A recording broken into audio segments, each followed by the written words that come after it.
জানো, এই বছরের জন্মদিনটা আমার কাছে ছিল খুব স্পেশাল। কারণ বাবা আর মা বিয়ের পরে এই প্রথমবার দুজনে একসাথে আমার কাছে এসেছিল জন্মদিনে। সকালবেলা ঘুম থেকে উঠেই দেখি মা নিজে হাতে পায়েস রান্না করতে ব্যস্ত।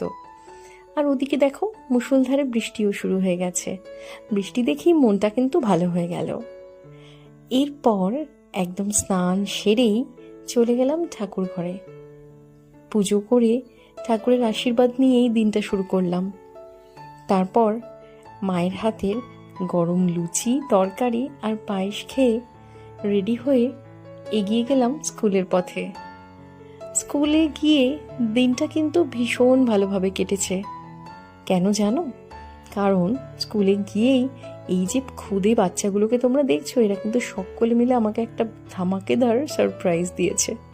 আমি নিজেও ভাবতে পারিনি ওরা তলে তলে এত কিছু আয়োজন করে ফেলেছে আমার জন্য। নিজেকে খুব স্পেশাল মনে হচ্ছিল।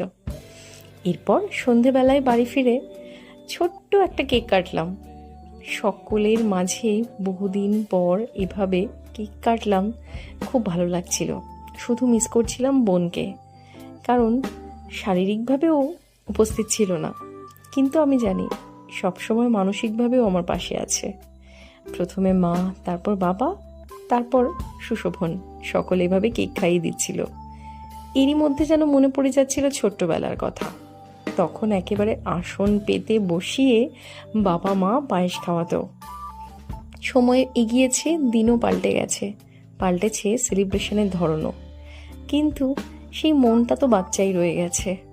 এখনো মনে হয় সমস্ত কিছুর মধ্যে যেন শৈশবটাকে বারবার মনে পড়ে।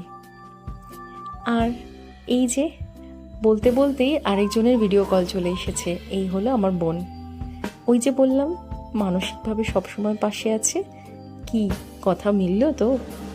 যাই হোক, ভিডিওটা ভালো লাগলে চ্যানেলটা সাবস্ক্রাইব করে দিও। খুব তাড়াতাড়ি আরও একটা নিউ ব্লগ নিয়ে তোমাদের কাছে আসবো। আজকের মতো এতটুকুই। Bye bye.